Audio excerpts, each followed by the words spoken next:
Salute Bharat. ഇന്ന് നമ്മോടൊപ്പമുള്ളത് BJP വക്താവ് ശ്രീ റെജി ലൂക്കോസ് ആണ്. നമസ്കാരം സാർ.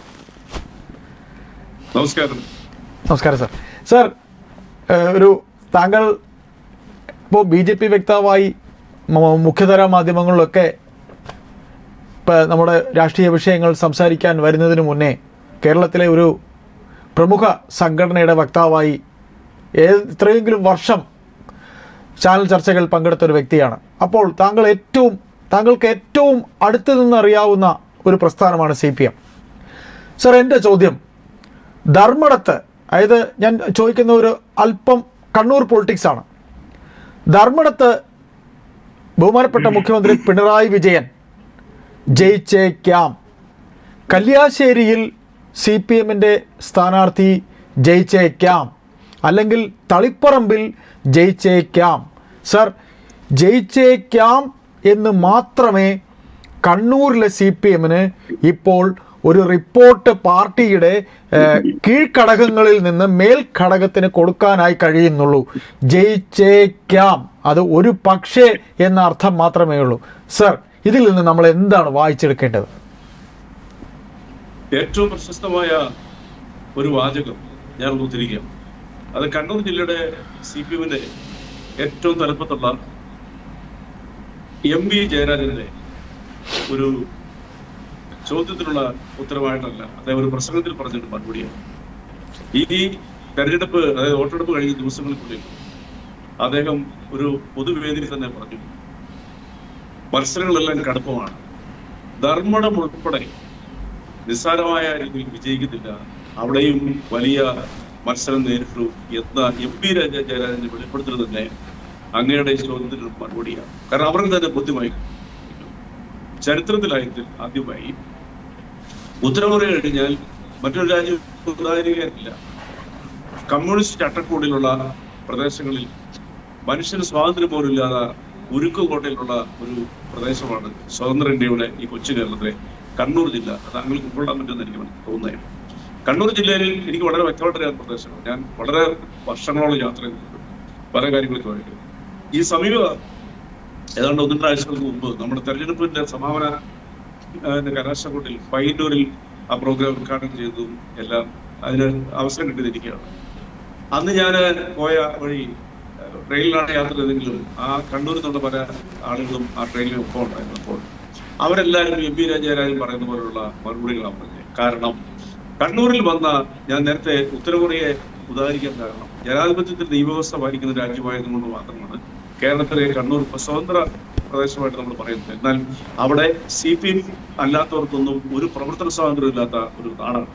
നിങ്ങൾക്ക് ഒരുപക്ഷെ മനസ്സിലാക്കാൻ പറ്റും, അവിടങ്ങളിൽ ഒരു CPM വിരുദ്ധത അല്ലെങ്കിൽ CPMനോടോ അല്ലെങ്കിൽ ഇടതുപക്ഷത്തിനോടോ അകലുന്നതോടോ അല്ലെ അവർക്കെതിരാണ് എന്ന് തോന്നുന്നവരെ ജീവിക്കാൻ അനുവദിക്കുന്നില്ല. ഏറ്റവും വൃത്തികെട്ട ഹീനമായ പ്രവർത്തനങ്ങളൊന്നും അവിടെ കിണറുകളിൽ കൊണ്ട് മനുഷ്യ മലം നിഷേധിപ്പിക്കുക, വീടുകൾ കത്തിക്കുക, അവരെ പുറത്തിറങ്ങാൻ സമ്മതിക്കാതിരിക്കുക, വാഹനങ്ങൾ കത്തിക്കുക, ഇതേതാണ്ട് ഒരു 10-70 വർഷമായിട്ട് തുടർന്നുകൊണ്ടിരിക്കുക. ഇപ്പോഴും ഇതിന് മാറ്റമൊന്നുമില്ല. അതിൽ നിന്നും ഒരു മോചനം ആഗ്രഹിച്ച് അതിനെ ചോദ്യം ചെയ്ത് തട്ടിപ്പുകളെയും കൊള്ളകളെയും ചോദ്യം ചെയ്ത് പുറത്തു വന്ന 2 നേതാക്കന്മാരാണ് ചരിത്രത്തിൽ ആദ്യമായിട്ട് ഈ ഉരുക്കുകോട്ടയിൽ നിന്നും ഭേദിച്ച് കടന്ന 2 പേരാണ്. ഒന്ന് നമ്മുടെ ബഹുമാനപ്പെട്ട V കുഞ്ഞികൃഷ്ണൻ പയ്യന്നൂർ. അത് ഒരു രക്തസാക്ഷിയുടെ പേരിൽ തട്ടിയെടുത്ത കോടിക്കണക്കിന് രൂപ കൊള്ളയടിച്ച് സ്വന്തം പോക്കറ്റിലേക്ക് കൊണ്ടുപോയ ഒരു MLA സഹിതമുള്ളവർക്കെതിരെയുള്ള ഒരു തുറന്ന പോരാട്ടമായിരുന്നു അദ്ദേഹം കാഴ്ചവെച്ചത്. കണക്കുകൾ പ്രകാരം വർഷങ്ങളോളം കാത്തു നിന്നതിന് ശേഷമാണ് ആ മനുഷ്യന് പുറത്തു കൊണ്ടുവന്നത്. ആ ധൈര്യം കാണിച്ചത് കഴിഞ്ഞ 70-75 വർഷങ്ങൾക്കിടയിൽ ഇങ്ങനെ ഒരാൾ മാത്രമേ. പണ്ട് MV രാഘവനൊക്കെ ഉണ്ടായിരുന്നത് ആശയപരമായിട്ടാണ്. പിന്നെ ഉള്ള ഒരാള് TK ഗോവിന്ദനാണ്. തളിപ്പറമ്പ് TK ഗോവിന്ദൻ പറഞ്ഞതും ഞാൻ ഇനി വിശദീകരിക്കേണ്ട ആവശ്യമില്ല. അദ്ദേഹം ആ പാർട്ടിയുടെ ഏറ്റവും സമ്പന്നരായ നേതാക്കളിൽ ഒരാള്, കണ്ണൂർ ജില്ലാ സെക്രട്ടേറിയറ്റ് മെമ്പർ, വർഷങ്ങളോളം ഏരിയ കമ്മിറ്റി സെക്രട്ടറി, അങ്ങനെ പല രീതിയിലുള്ള പാർട്ടിയുമായിട്ട് ബന്ധപ്പെട്ട് തന്നെ ജീവിതം തന്നെ തൊഴിൽ തന്നെ പിന്നെ അദ്ദേഹം നഷ്ടപ്പെടുത്തി പാർട്ടിക്ക് വേണ്ടി പ്രവർത്തിച്ച ആ മനുഷ്യൻ പുറത്തു വന്നു പറഞ്ഞ കാര്യങ്ങൾ, ആ ധൈര്യം അദ്ദേഹത്തിന് പകർന്നു കൊടുത്തത് ആരാണെന്ന് ചോദിച്ചാൽ ഈ വീർപ്പ് വോട്ടിൽ നിന്നും ഈ ദുസ്വാതന്ത്ര്യത്തിൽ നിന്നും രക്ഷപ്പെടണമെന്ന് ആഗ്രഹിക്കുന്ന ഈ പാർട്ടിയുടെ തന്നെ കണ്ണൂരിലുള്ള തലപ്പത്തുള്ള പല നേതാക്കന്മാരും ഇദ്ദേഹത്തിന് പിന്തുണയുണ്ടെന്നുള്ളതാണ് ഏറ്റവും ഒരു വസ്തുത. കാരണം അവിടെ സ്വാതന്ത്ര്യം, സ്വതന്ത്രമായി ചിന്തിക്കാനും രാഷ്ട്രീയ പ്രവർത്തനം നടത്താനും ഒരു സ്വാതന്ത്ര്യമാണ് ചിന്തിക്കുന്നത് വലിയ ഉയർന്നു വന്നിരിക്കുന്നു. അവരുടെ പ്രതിഫലനം, അവര് കേരളത്തിന് നൽകുന്ന മെസ്സേജ് ഒരു പക്ഷേ അടുത്ത 4-ാം തീയതി നമുക്കത് തുറന്ന് കാണാൻ സാധിക്കും. അതുകൊണ്ട് തന്നെ അങ്ങ് ആദ്യം ചോദിച്ചത് ബഹുമാനപ്പെട്ട പിണറായി വിജയൻ മുഖ്യമന്ത്രി പരാജയപ്പെടുമെന്ന് ഞാൻ പറയത്തില്ല. അദ്ദേഹം ജയിക്കും. പക്ഷെ അദ്ദേഹത്തിന്റെ ജയം കഴിഞ്ഞ തവണത്തെ 52,000 വോട്ടിൽ നിന്നും അത് ഏകദേശം വലിയ രീതിയിലുള്ള ഇടിവ് വന്നാൽ പോലും അദ്ദേഹത്തിന് പരാജയത്തിന് തുല്യമായിരിക്കും. ഞാൻ നേരത്തെ പറഞ്ഞ കാരണങ്ങളിൽ ജനങ്ങൾ പ്രകടിപ്പിക്കുന്നു. രണ്ടാമത്തെ വസ്തുത ഞാൻ ശ്രദ്ധിച്ചു കാണും. പണ്ടൊക്കെ ഈ പിണറായി തളിപ്പറമ്പ് വൈകുന്നേരം പോലുള്ള സ്ഥലങ്ങളിൽ മാധ്യമങ്ങളിൽ ചെല്ലുമ്പോൾ ഫൈറ്റ് കൊടുക്കാൻ ആൾക്കാർക്ക് ഭയമാണ് CPM-നെതിരെ. കോൺഗ്രസിന്റെ അറിയപ്പെടുന്ന നേതാക്കന്മാരോ BJP നേതാക്കന്മാരോ പറയും, കാരണം അവർ എസ്റ്റാബ്ലിഷ് രാഷ്ട്രീയ പ്രവർത്തകരാണ്. അല്ലാതെ ആരും പറയത്തില്ല. അങ്ങോട്ട് ഫൈറ്റ് കൊടുത്താൽ പോലും അവനെ ടാർഗറ്റ് ചെയ്യുവാൻ ഉപദ്രവിക്കും. അവൻ മനസ്സമാനത്തിൽ കടന്ന് പൊറുക്കാൻ ഉള്ള അവസരങ്ങൾ കൊടുക്കത്തില്ല ഈ രാഷ്ട്രീയ പ്രസ്ഥാനം. അതുകൊണ്ട് ഞാൻ പറയുന്നത് ഈ ഒരു ധൈര്യം കണ്ണൂർ ധർമ്മടത്തെയും തളിപ്പറമ്പിലെയും പയ്യന്നൂരിലെ വോട്ടർമാർ മാധ്യമങ്ങളുടെ മുമ്പിൽ ഫ്ലിപ്പറിന്റെ മുമ്പിൽ പറഞ്ഞത് നമ്മളെല്ലാം കേട്ടതാണ്. അതൊരു വലിയ ഒരു ചേഞ്ചാണ്. ആ ചേഞ്ച് ഒരുപക്ഷെ ധർമ്മടത്തും ഭൂരിപക്ഷം തുച്ഛമായി ഇടിയാൻ സാധ്യതയുണ്ട്. അത് കേരളത്തിൽ ഈ പഴകി ലഭിച്ച ലോകം മുഴുവൻ കൈവിട്ട ഈ ഉത്തരകൊറിയ മാത്രം ചുമന്നു നടക്കുന്നത്. അത് അറിയാമല്ലോ, അതൊരു വലിയ കോൺസെൻട്രേഷൻ ക്യാമ്പാണ്. ഉത്തരകൊറിയൻ സർക്കാർ പറയുന്നത് കമ്മ്യൂണിസ്റ്റ് സർക്കാർ പറയുന്നത്. അല്ലാതെ കൊണ്ട് ഈ ഭൂമിയിൽ വേറൊരു സ്ഥലത്തുമില്ല. അത് തകർന്നടിയുന്നു ഈ ഇലക്ഷനോട് കൂടി എന്ന് പറയുന്നതിലാണ് താങ്കളുടെ ഉത്തരത്തിന്റെ മറുപടിയായി അടങ്ങിയിരിക്കുന്നത്. സർ, എൻ്റെ ചോദ്യം, താങ്കൾ പറഞ്ഞ മറുപടിയിൽ തന്നെ ഒരു കാര്യം ഒളിഞ്ഞിരിക്കുന്നുണ്ട്. സർ, കണ്ണൂർ ജില്ലയിലെ CPM-ന്റെ ജില്ലാ സെക്രട്ടേറിയറ്റ് അംഗമായ TK ഗോവിന്ദൻ, ഈ ഗോവിന്ദനെ പാർട്ടിയിൽ നിന്ന് ഒരു സുപ്രഭാതത്തിൽ അദ്ദേഹം പുറത്തേക്ക് വന്നതല്ല. ഇപ്പോൾ താങ്കൾ തന്നെ നീണ്ട കാലം CPM-ന്റെ വക്താവായി മുഖ്യധാരാ മാധ്യമങ്ങളിൽ സംസാരിച്ചിട്ടുള്ള ഒരു വ്യക്തിയാണ്.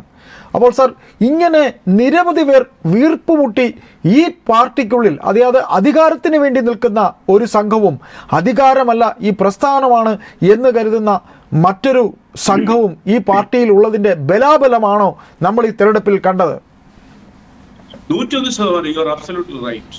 അതായത് ഇപ്പൊ ഞാൻ തന്നെ പറയും, ഞാൻ എന്റെ പഠനകാലം മുതൽ തന്നെ ഇടതുപക്ഷത്തോട് ചായ്വുണ്ട്. അതൊക്കെ വായനയിലൂടെ എന്റെ തലമുറയിൽ വായന എന്ന് പറയുന്നത് ഒരു ശീലമായിരുന്നു. ഇന്ന് വായന കുറഞ്ഞു. അന്ന് നമ്മൾ ഏറ്റവും കൂടുതൽ വായിക്കുന്നത് ഈ പറയുന്ന വിപ്ലവകരമായ അനുഭവങ്ങൾ, ചെങ്കുവരയുടെ രാഷ്ട്രീയം, അതുപോലെ തന്നെ സ്റ്റാലിൻ, ഇതുപോലുള്ള ഈ കേരളത്തിന്റെ അന്നത്തെ സാഹചര്യത്തിൽ ഇത് വായിക്കുമ്പോൾ നമുക്ക് ഹാരം കൊണ്ടാണ് ഈ ഇടതുപക്ഷത്തേക്ക് വന്നത്. ഞാൻ ഉൾപ്പെടെയുള്ള ആ തലമുറയിലെ മിക്കവാറും എല്ലാവരും തന്നെ അങ്ങനെ ആ ആശയം മനസ്സിൽ വന്ന് വർഷങ്ങളോളം, ഒരു 3.25 പതിറ്റാണ്ടുകളും അതിനെ നമ്മുടെ ഉള്ളിൽ ചവച്ചുകൊണ്ടിരുന്നു.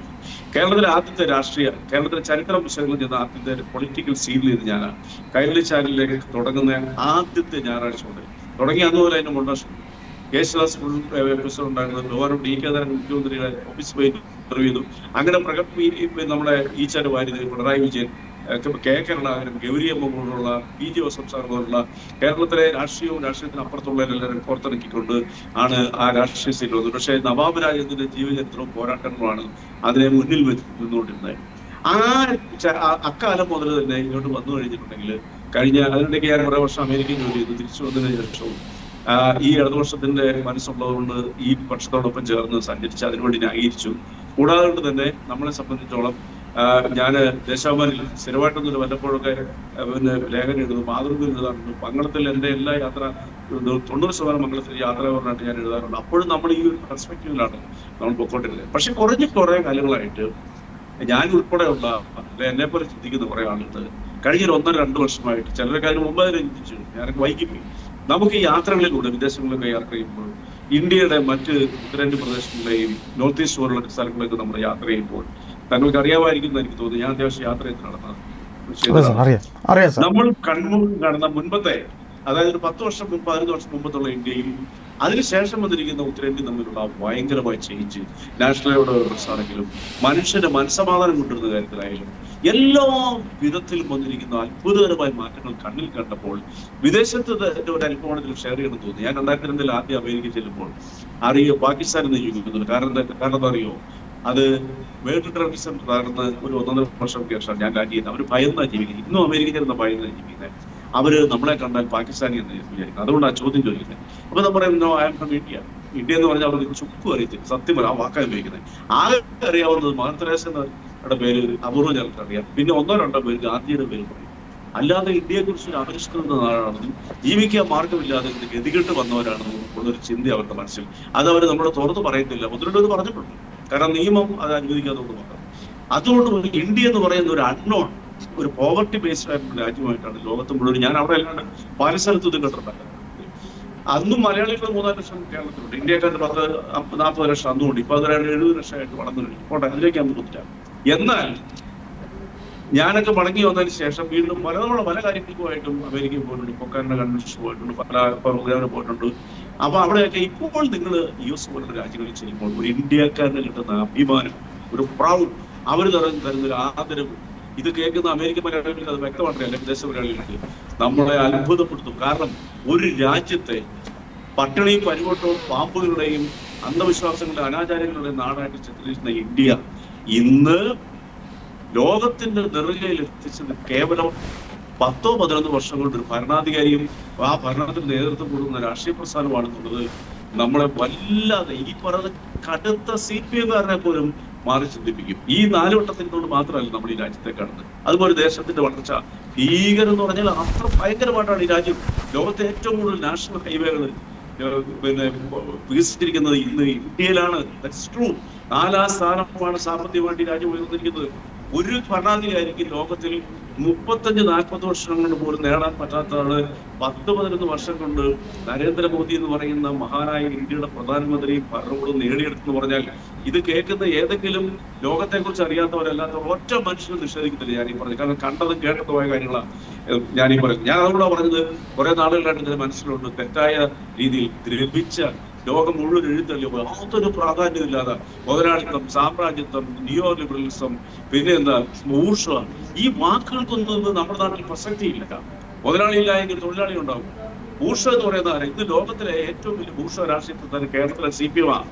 അതിനൊരു രാഷ്ട്രീയ പ്രസ്ഥാനമല്ല പാർട്ടി, ഒരു കോർപ്പറേറ്റ് പിടിച്ചു പറിക്കുന്ന ഒരു ഭീമൻ കോർപ്പറേറ്റ് സംഘടനയായിട്ട് ആ പാർട്ടി മാറി. താങ്കൾ ചോദിച്ചു ഒന്നിനോട് മറുപടി പറയാം. ഈ രാഷ്ട്രീയ പ്രസ്ഥാനത്തിൽ ഇപ്പോൾ നിലനിൽക്കുന്നവര്, പ്രത്യേകിച്ച് കേരളത്തിൽ, ബംഗാൾ ത്രിപുരയൊക്കെ പണ്ട് ഉപയോഗിച്ചു. ഞാൻ അവിടെയൊക്കെ യാത്ര ചെയ്യുന്നതാണ്. ഈ നിൽക്കുന്നവർ ആരെന്ന് വെച്ചാൽ ഇതിന്റെ ബെനിഫാക്ടേഴ്സ് ആണ്. ഇതിൽ നിന്ന് ലാഭം നേടുന്നവർ, കൊയ്ത്തുക നടത്തുന്നവരൊഴിച്ച് ഇതിനകത്ത് ചെറിയ പെർസെന്റേജ് ഉള്ളൂ. ഇപ്പോഴും നിൽക്കുന്ന ഈ പാവപ്പെട്ട സഹകരണ നല്ല മനുഷ്യർ ഒത്തിരി അതിനകത്തുണ്ട്, ആശയപരമായിട്ട് ഉപയോഗിച്ചു. പക്ഷെ അവർക്കൊന്നും ഇതിനകത്ത് യാതൊരു വിലയില്ല. നിങ്ങൾ നോക്കൂ, ലോക്കൽ ബോഡി കൊടുത്തു മീൻസ് താഴെക്കടയിലുള്ള ഈ CPM നേതൃത്വം മുതൽ അങ്ങ് പിന്നെ ലോക്കൽ കമ്മിറ്റി, അതുപോലെ തന്നെ ഏരിയ കമ്മിറ്റി, ജില്ലാ കമ്മിറ്റി, സംസ്ഥാന കമ്മിറ്റി ഒക്കെ എടുത്താൽ ഞാനീ പറഞ്ഞ താഴത്തെ ലെയർ ഒഴിഞ്ഞു വന്നാൽ പിടിച്ചുപറിയും ഭീഷണിയും മുൻഗണയും താക്കീത്, ഞാൻ നേരത്തെ പറഞ്ഞ വാക്കുകൾ പ്രയോഗിച്ചു മനുഷ്യനെ കബളിപ്പിക്കുകയും പുതിയതായ ഒരാൾക്കും അവസരം കൊടുക്കാതെ അവർക്കൊന്നെല്ലാം കേൾപ്പിക്കാനാക്കി മാറ്റി ഈ രാഷ്ട്രീയ പ്രസ്ഥാനത്തിൽ പറയുന്ന വികല ചിന്തയുള്ള അപ്ഡേറ്റഡ് അല്ലാതെ ഈ ലോകത്തെ കുറിച്ച് ചുക്കും ചുണ്ണാമ്പും പറയാൻ പറ്റാത്ത ഇത്തരം നേതൃത്വങ്ങൾ പറയുന്നത് കേട്ട് അടിമകളെ പോലും ജീവിക്കുന്ന പാവപ്പെട്ട സഹകരണമല്ലാതെ ബാക്കി 90% ആളുകളും അതിനോട് ഗുഡ് ബൈ പറഞ്ഞു കഴിഞ്ഞു. കാരണം തങ്ങൾ കുറെ കൊള്ളയടിക്കാർക്കും പിടിച്ചുപിടിക്കാർക്കും വേണ്ടിയാണ് തങ്ങൾ പണിയെടുക്കുന്നത് ബോധ്യം കഴിഞ്ഞ കുറെ നാളുകളായിട്ട് അവർക്ക് ബോധ്യം വന്നു. രണ്ടാമത് അവരുടെ മക്കള് അല്ലെങ്കിൽ അവരുടെ സഹോദരങ്ങള് അല്ലെങ്കിൽ അയൽവാസികളൊക്കെ വിദേശത്ത് പോയി അവിടെ പോയി ജീവിതം കണ്ട് ഇതാണ് യഥാർത്ഥ ജീവിതം, ഈ കേരളത്തിൽ പറയുന്ന ഇവര് പറയുന്ന ഈ തട്ടിപ്പല്ല യഥാർത്ഥം എന്നുള്ള ബോധ്യവും ജനങ്ങളെ സ്വാധീനിച്ചു. ഞാൻ നേരത്തെ നിങ്ങളുടെ തന്നെ ഒരു പ്രോഗ്രാമിൽ പറഞ്ഞിരുന്നു, സോഷ്യൽ മീഡിയ വരുത്തിയിരിക്കുന്ന വലിയ രീതിയിലുള്ള മാറ്റം, ഇത് രാജ്യം നേടിയിരിക്കുന്ന അത്ഭുതകരമായ വളർച്ച, ഇവിടെ ഒരു ഇൻഫ്രാസ്ട്രക്ചേഴ്സും ഭാവി തലമുറയ്ക്ക് വേണ്ടിയില്ല. ഇന്നും ഒരു രാഷ്ട്രീയം പറയുന്നത്, ഇപ്പോഴും ഒരു രാഷ്ട്രീയം പറയുന്നത് എന്താ പറഞ്ഞാൽ മലയാളിയെ ഒരു രാഷ്ട്രീയ അടിമ ജീവികളാക്കി ഇവർ രണ്ടു കൂട്ടരോട് മാറ്റി ഇടതും വലുതും. അതുകൊണ്ട് അവരിത് കേൾക്കുന്ന കരമാണ് ഇനി അത് നടത്തുന്നില്ല. ഈ ഗുണ്ട, പിരിവ്, തട്ടിപ്പ്, ഭീഷണി നേതാക്കന്മാരിൽ നിന്നും തങ്ങൾ മോചിതരാകണമെന്നുള്ള ഒരു ചിന്തയാണ് കേരളം. അതിന്റെ ഏറ്റവും വലിയ പ്രതിഫലനമാണ് ഞാൻ നേരത്തെ പറഞ്ഞ കണ്ണൂർ ജില്ല. അങ്ങ് ചോദിച്ച ചോദ്യത്തിന്റെ അവസാനത്തെ ആ ക്വസ്റ്റ്യന്റെ അവസാനത്തെ മറുപടി ഞാൻ പറയാം.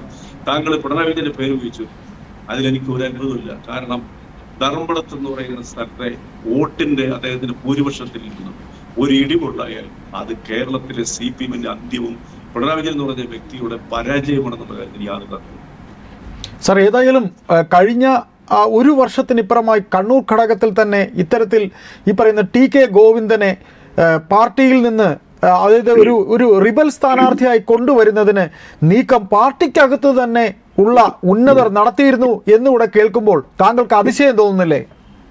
ഇല്ല, എനിക്ക് അതിശയമില്ല. ഞാൻ നമ്മുടെ ഈ സംഭാഷണത്തിന് ആദ്യം ഞാനത് പറഞ്ഞു. കണ്ണൂർ ജില്ലയിലെ ഉന്നതരായ പല രാഷ്ട്രീയ CPM രാഷ്ട്രീയ നേതാക്കന്മാർ TK ഗോവിന്ദൻ ആ പാർട്ടിയിൽ നിന്നും മാറി പിന്നെ മാറി കോൺഗ്രസ് സപ്പോർട്ടോടി അല്ലെങ്കിൽ സ്വതന്ത്രമായിട്ട് മത്സരിക്കുന്നതിൽ പങ്കുണ്ടെന്ന് ഞാൻ ആദ്യം സൂചിപ്പിച്ചിരുന്നു. അതിന്റെ കാരണം എന്താണ്?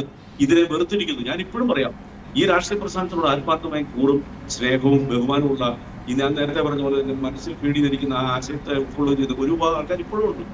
അവർക്ക് പുറത്തേക്ക് വരാൻ ഭയം, പേടിയാണ്. ഇപ്പൊ ഞാൻ ഏതാണ്ട് 1, 2, 3 വർഷങ്ങളായിട്ട് തന്നെ ഈ ചർച്ചകളിലൊക്കെ ഇരിക്കുമ്പോൾ പലതും പറയുമ്പോൾ നമ്മൾ പലപ്പോഴും ബുദ്ധിപൂർവ്വമായിട്ട് പലതൊക്കെ നമ്മൾ കൂട്ടി തന്ത്രപരമായിട്ട് മാറുമ്പോൾ മനസ്സ് കുത്തുന്നുണ്ടായിരുന്നു. ഇവർക്ക് വേണ്ടി പിന്തുണ കൊടുക്കുന്ന നാണക്കേടാകുമ്പോൾ ഭാവിയിൽ എന്നെ പോലുള്ളവരെ ഈ മനുഷ്യരൊക്കെ ഒരു കാലത്ത് കേരളത്തിൽ നിന്ന് നുണ പറഞ്ഞ് നമ്മളെ പറ്റിച്ചവരാണെന്നുള്ള തോന്നലും അടുത്ത തലമുറയ്ക്ക് ആർക്കെങ്കിലുമൊക്കെ തോന്നലും അത് തെറ്റാണല്ലോ. ഞാൻ നേരത്തെ പറഞ്ഞ കണ്ടും കേട്ടും നമ്മള് യാഥാർത്ഥ്യത്തിൽ ഉൾക്കൊണ്ടപ്പോൾ കുറച്ചു നാളായിട്ട് എന്റെ മനസ്സിലുണ്ടായിരുന്നു, ഇത് നീ എവിടെ പോയി നാളെ ഒരു ചാനൽ ചർച്ചയിൽ പ്രത്യക്ഷപ്പെടാൻ അവസരം കിട്ടിയില്ലെങ്കിൽ പോലും ഇതിൽ നിന്നും മാറണം എന്നത് ഒരു സാമൂഹ്യ പ്രതിനിധിത്വം കൂടി ചിന്തിക്കുന്ന വ്യക്തിയാണ്. അങ്ങനെ ചിന്തിക്കുന്ന ലക്ഷക്കണക്കിന് ആൾക്കാരെ ഈ പാർട്ടിയിൽ നിന്നും ഉണ്ട്. അവരിൽ പലരും പോന്നു കഴിഞ്ഞു. എസ്പെഷ്യലി സ്വതന്ത്രമായ ഒരു പരിധിവരെ രാഷ്ട്രീയ ജീവിതം നയിക്കാൻ പറ്റുന്ന ഒരു ഇടവക കേരളത്തിലുണ്ട്. അത് മധ്യ തിരുവനന്തപുരം, അത് ഐപാസ് അറിയാവുന്ന എനിക്ക് തോന്നുന്നത്. നമ്മുടെ തിരുവനന്തപുരം മുതൽ തൃശ്ശൂർ വരുന്ന സ്ഥലങ്ങളിൽ ഭയപ്പെടാതെ കൊണ്ട് വിമർശിക്കാം. അവിടുന്ന് വടക്കോട്ട് പോയാൽ നാടൻ അവർ ജീവിച്ചിരിക്കുന്ന കാര്യത്തിൽ ഒരു തർക്കമില്ല. കുഞ്ഞുങ്ങളെ ടാർഗറ്റ് ചെയ്യും, അവന്റെ മക്കളെ മാതാപിതാക്കളെ ടാർഗറ്റ് ചെയ്യും, അതുപോലെ തന്നെ അവന്റെ കുടിവെള്ളം കുടിപ്പിക്കും. ഇതൊക്കെയാണ് അവർ ചെയ്യുന്ന കലാപരിപാടികൾ.